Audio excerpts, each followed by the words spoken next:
Hello, good morning.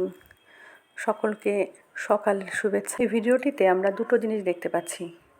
এক হচ্ছে পাকা ধান, আর হচ্ছে ঘন কুয়াশা। কুয়াশাটা আস্তে আস্তে কম হয়ে যাচ্ছে, আর ধান গাছগুলো প্রথমে বীজ বপন করা হয়, তারপর গাছ হয়, ধান গাছে ধান হয়, ধীরে ধীরে ধান পাকে, তারপর ধান কেটে সেই ধান থেকে চাল হয়, ভাত হয়। তো আমার বক্তব্য সেটা নয়, আমার বক্তব্য এটা যে কোনো জিনিসই জীবনে দীর্ঘস্থায়ী নয়। ধান গাছ হলো তার একটা উদাহরণ। আর হচ্ছে এই কুয়াশাটাও দেখবেন ধীরে ধীরে মিলিয়ে যাবে। মানুষের জীবনেও খারাপ সময় ভালো সময় দুটো নিয়েই চলে। কুয়াশাটা যেমন শুরুর দিকে অনেক ঘন থাকে, ধীরে ধীরে আস্তে আস্তে যত আলো ফুটতে থাকে তত কুয়াশা কমতে থাকে। মানুষের জীবনেও যত বেশি সমস্যা আসে, ধীরে ধীরে সমস্যাগুলো নির্মূল হয়। শুরুটা অনেক খারাপ হলেও ধীরে ধীরে কিন্তু সমস্যাগুলোর সমাধান হয়, কারণ একরকম দিন কারোরই যায় না। ভালো মন্দ মিলিয়েই জীবন, কখনো খারাপ সময় কখনো ভালো সময়।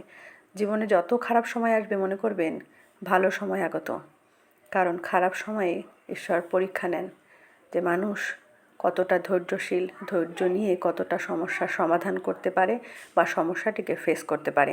তাই কখনোই জীবনে যখন সমস্যা আসবে হতাশ হয়ে পড়বেন না, সমস্যার সঙ্গে মোকাবেলা করবেন এবং সমস্যাটা ধীরে ধীরে কাটিয়ে উঠবেন। জানবেন রাত যত গভীর হয় সকাল কিন্তু তত কাছে আসে। তাই কখনোই বিপদে শঙ্কিত হয়ে পড়বেন না, বিপদে ধৈর্য ধরে অপেক্ষা করবেন, কারণ রাত যেমন ধীরে ধীরে গভীর হয়ে ভোরের আলো ফোটে, নতুন সূর্য ওঠে, একটা নতুন সকাল শুরু হয়, মানুষের জীবনেও তাই। যখনই সমস্যা আসে, বড় সমস্যা ছোট সমস্যা যে কোনো সমস্যায় আসুক না কেন, ধীরে ধীরে সমস্যাটা আরও গভীর হয়, জটিল হয় এবং অবশেষে কিন্তু সমস্যাটার সমাধানও হয়ে যায়। তাই কখনো ঘাবড়াবেন না বা ভয় পাবেন না, ধৈর্য ধরে অপেক্ষা করবেন। ঈশ্বর সকলের জন্যই কিছু না কিছু ভালো কিছু রেখেছেন। যত খারাপ কিছু আছে খারাপের শেষে কিন্তু ভালোই থাকে।